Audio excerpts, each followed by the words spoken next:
बनवारीपुर गांव में दो बहनें रमा और चंदा रहती थीं। दोनों एक दूसरे से बचपन से ही बहुत प्यार करती थीं। कभी एक दूसरे का साथ नहीं छोड़ती थीं। जहां जाती साथ में ही जाती थीं। अरे, ये दोनों बहनें फिर कहाँ चली गईं? अरे, दोनों गांव के बगीचे में झूला झूलने गई हैं। वही जो सबसे बड़ा नीम का पेड़ है ना, वही। हाँ हाँ, दोनों बड़ी हो गई हैं, लेकिन बचपन नहीं गया। अब शादी की उम्र हो गई है दोनों की। रामा के लिए लड़का देखता हूँ। हाँ जी, वो तो है। आज नहीं तो कल शादी तो करनी ही पड़ेगी। अच्छा राजनी, मैं जरा चला जाता हूँ। गांव की चौपाल के पास होकर देख आता हूँ। इधर रमा और चंदा एक साथ झूला झूल रही थीं। वाह, मजा आ गया। अच्छा अब चल चंदा, समय हो गया। घर भी तो जाना है। चल चल जल्दी चल, नहीं तो माँ और पिताजी गुस्सा हो जाएंगे। उधर रामलाल रमा की शादी की तैयारी शुरू कर देता है। अरे श्याम भाई, अब बच्चे बड़े हो गए हैं। सोचता हूँ रमा की शादी कर दूं। अरे रामलाल भैया, आज नहीं तो कल बेटी की शादी तो करनी ही पड़ेगी। मेरे जानने में एक लड़का है, दूसरे गांव का है, दो भाई हैं, एक माँ है। बस घर में कच्चा घर है, थोड़ी सी खेती भी है। हाँ, इतनी है कि अनाज की कमी तो नहीं होगी। रामलाल भैया, कहो तो मैं शादी लगा दूं। हाँ भाई, ये तो बड़ी अच्छी बात कही। कर लेना श्याम भाई। अगर बात पक्की हो गई तो बड़ी बिटिया रमा की शादी वहीं कर दूंगा। इतना बोलकर रामलाल वहां से चला जाता है। माँ, हम घर आ गए। हाँ माँ, हम आ गए घर। तभी रामलाल आता है। अरे ओ रंजना, कहाँ हो? जरा इधर तो आओ, एक बड़ी खुशी की बात है। हाँ जी, बोलिए क्या हुआ है?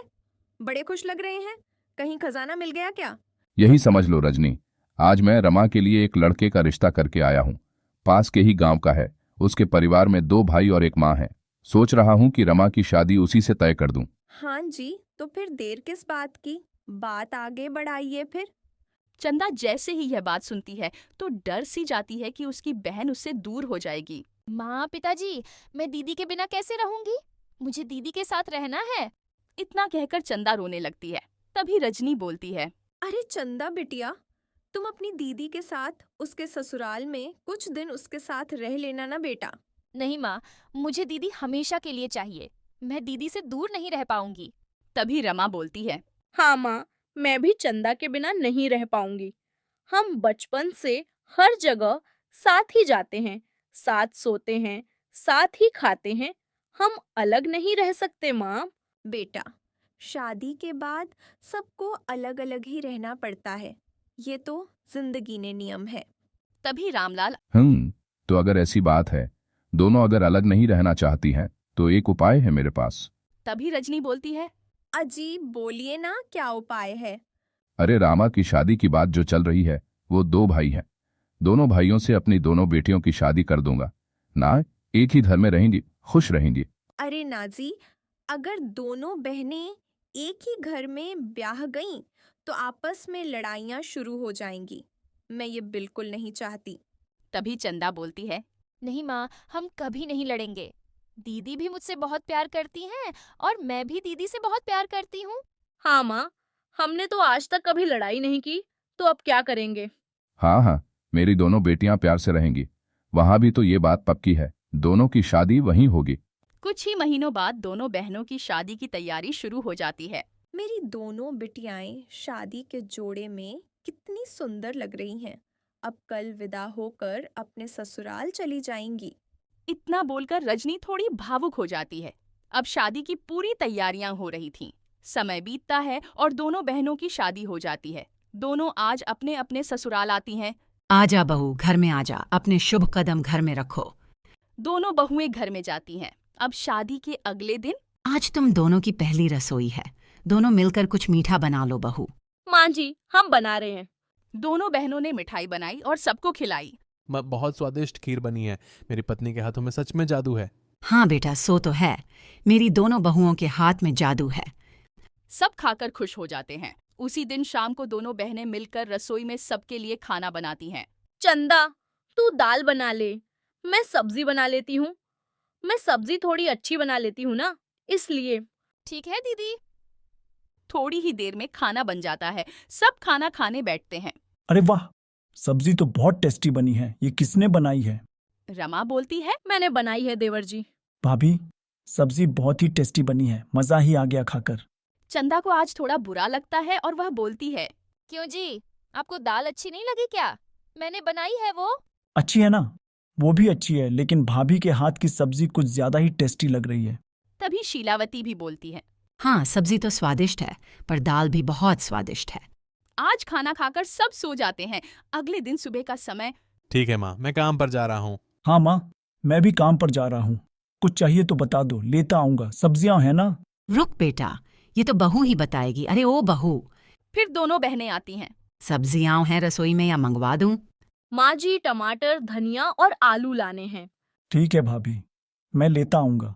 चंदा को आज फिर बुरा लगता है और वह मन ही मन बोलती है, यही आगे रहते हैं हमेशा पैसे खर्च करने के लिए। जेठ जी तो ऐसे समय में चुप हो जाते हैं। फिर दोनों भाई अपने अपने काम पर चले जाते हैं। अब शाम का समय। माँ, मैं घर आ गया हूँ और सब्जियां भी लाया हूँ। मैं भी आ गया और जलेबियाँ खाने के लिए लाया हूँ। ये अच्छा किया बेटा।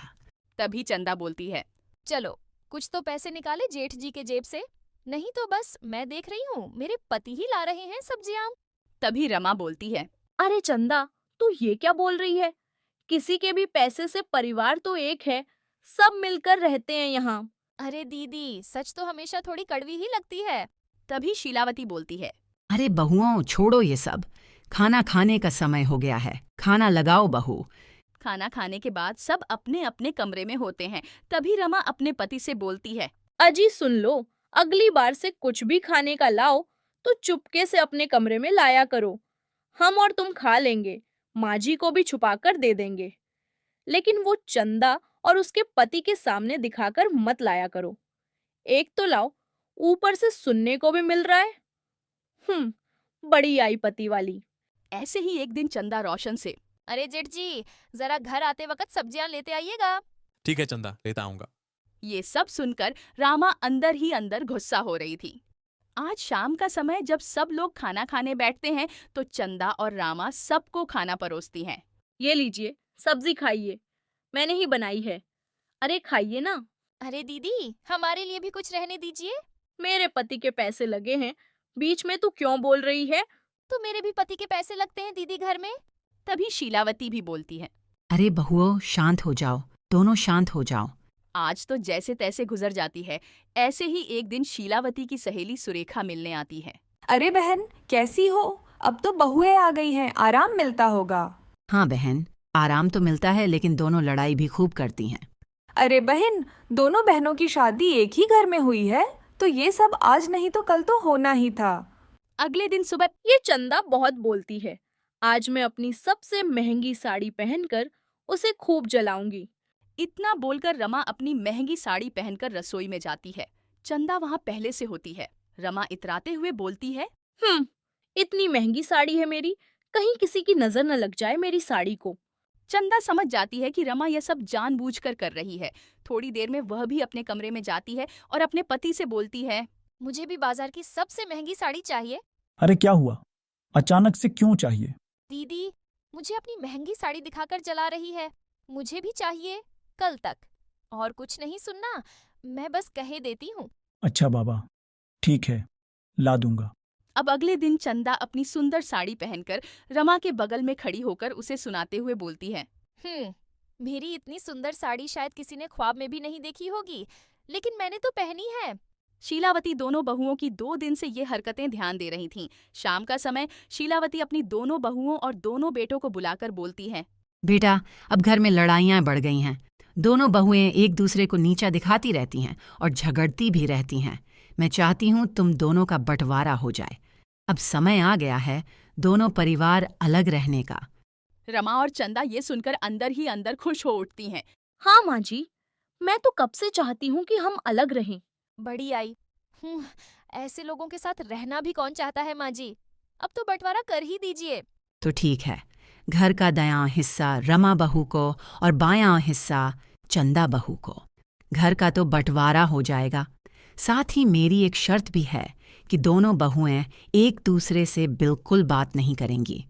हाँ माँ जी, मैं कभी बात नहीं करूँगी। हाँ माँ जी, मैं भी कभी बात नहीं करूँगी। फिर अब दोनों बहनों का बंटवारा हो जाता है। घर के बीच में ईंट की एक दीवार खड़ी हो जाती है। अब दोनों बहुएं अपना अलग अलग खाना बनाती हैं और अलग अलग रहती हैं, एक दूसरे को देख भी नहीं पाती हैं। चलो अच्छा ही हुआ, अलग हो गए। उस चंदा की जुबान बहुत चलती थी। बड़ा पैसा बचा रही थी दीदी अपने पति का, अब खुद के पैसे से खर्चा होगा तब पता चलेगा। ऐसे ही करके कई दिन बीत जाते हैं। फिर रमा को अब चंदा की और चंदा को अब रमा की याद आने लगती है। बड़े दिन हो गए, चंदा की आवाज तक नहीं सुनी। ऐसा पहली बार हुआ है हमारी जिंदगी में। दीदी तो दिखती भी नहीं है, लगता है ज्यादा ही व्यस्त हो गई है घर में। मैंने भी बेकार में दीदी को भला बुरा बोल दिया था। अब दोनों बहनें जब दूर हुईं तो उन्हें अपनी अपनी गलतियों का एहसास होता है और दोनों एक दूसरे को याद भी करती हैं। आज सोचती हूँ रात में चुपके से चंदा से मिल लूं। मैं तो सोच रही हूँ एक बार दीदी को देख लूं आज रात में, बड़े दिन हो गए। दोनों बहनें यही सोचकर अपने अपने घर से निकलती हैं। तभी दोनों एक दूसरे को सामने देख भावुक हो जाती हैं और बातें करने लगती हैं। तभी शीलावती उन्हें देख लेती है और उनके पास जाकर बोलती है, अरे बहू, मैंने तो शर्त रखी थी, अब मैं ये क्या देख रही हूँ? माँ जी, हम अलग नहीं रह सकते हैं? हाँ माँ जी, हमसे गलती हो गई है, हमें माफ कर दीजिए। हम बचपन से साथ रहे हैं और अब अपने स्वार्थ के चक्कर में एक दूसरे से दूर हो गए। हाँ माँ जी, हमसे गलती हो गई। हम दोनों बहनें अब दोबारा ऐसा नहीं करेंगी। अब हम हमेशा साथ रहेंगी। इस बार हमें माफ कर दीजिए। अरे बहू, मैंने तो यही चाहा था कि तुम दोनों साथ रहो। अब दोनों बहनें फिर से एक साथ हो जाती हैं, अच्छे से मिलजुल कर खुशी खुशी साथ रहने लगती हैं।